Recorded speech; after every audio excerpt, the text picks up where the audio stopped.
Yeah, the defensive numbers, they're attention grabbing.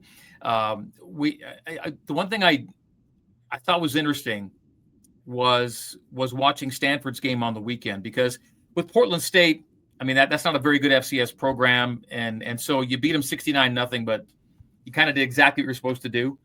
And they held Portland State to minus yards rushing that day. But then Stanford came along, and BYU held Stanford to 19 yards rushing. And Stanford had just run for about $180 at Hawaii. Then they ran for 200 plus against Boston College. So they actually have shown outside of BYU that they can run the ball. They were averaging 4+ yards per carry at Hawaii, almost 6 yards a carry against Boston College, and then they're under a yard per carry against BYU. So it's an early measuring point, but I wanted to see how Stanford looked on the weekend, and that gave me somewhat of an answer to what BYU might be. It's a legit rush defense. Colorado was held to a very, very low number in the Alamo Bowl at the end of last season. The team before that would have been Arizona State, Kansas. They've been low rushing numbers as well, the Kansas especially. So I think we're seeing that this is a legit scheme. The numbers look real in terms of rush defense. The ironic thing is it may not matter that much against ECU. ECU likes to run it to keep teams honest and have some variety, but they want to throw it a ton.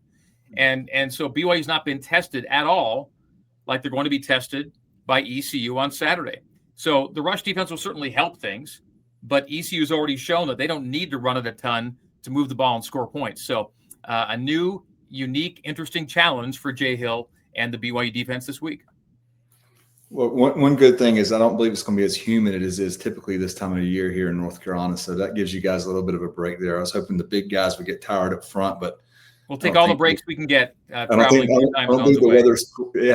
the weather's cooperating with us this time around. But would you attest that just to having a lot of leadership up front in your front seven of the defense, or is there? I'm looking at some of the stats here. Your defensive ends leading the team in tackles and linebackers. I mean, which is typical. But I know Coach Harrell really praised those guys in his presser earlier, and he doesn't really, he's not somebody who's going to spread peanut butter or does not need to be spread. He's very honest and very upfront and very transparent, and you can tell that he just has a lot of respect for that defense. So, is it the front, is it the back end, or just the combination of both?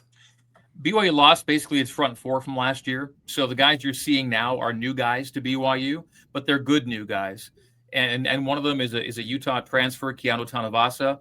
He'll soon be joined by an Oklahoma State transfer, Justin Kirkland. Those will be your two inside guys once Justin gets back. And he's close to getting back. Maybe not this week, but maybe. And he's a big guy. They haven't been able to play yet. But when he gets back, it's good news for BYU. I think they need to be a little better on the edges in terms of getting push and getting into the backfield, and the sacks and TFL's number, which was not great last year, is already up a little bit, which is good. So the front four is going to be good. The strength will be in the linebackers right behind those guys, though. And I'm going to mention two. It generally you're going to see 3-4. You're going to see nickel. But rather you're going to see 4-3. You're going to see nickel. So we're talking about three backers generally, but the two on the outside, Isaiah Glasgow and Jack Kelly, they make that thing go. The middle right now is probably Siale Acera, but that'll rotate. But they really count on Kelly and Glasgow to be the difference makers on the outside at linebacker. Glasgow is longer, more of a dynamic playmaker. Kelly is maybe stouter, stronger, but still really fast for the size.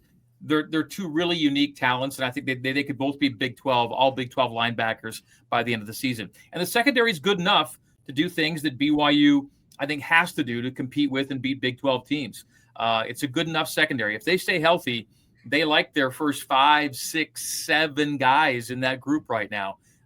And, at this level, whether it was BYU playing in the old conferences or in the independence level, it was always about depth when you played the power conference programs. And now BYU is one of them. They have to develop that same depth, and it's coming along. They're getting to a point where you can go, okay, that looks more like power conference